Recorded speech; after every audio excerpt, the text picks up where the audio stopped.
sin square x upon 1 minus cos x। सवाल है आप चेंज कर दो बेटा।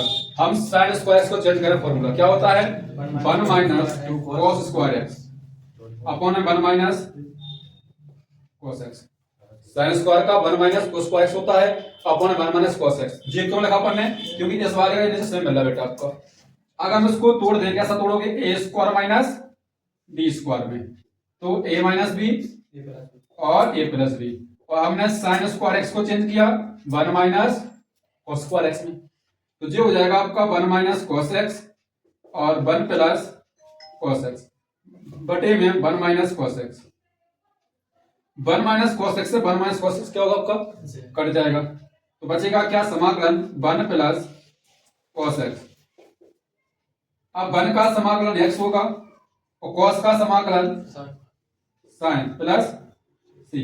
cos का क्या sin होता है माइनस प्लस में माइनस sin x पक्का ये माइनस बताओ अरगुन माइनस तुम बताओ माइनस cos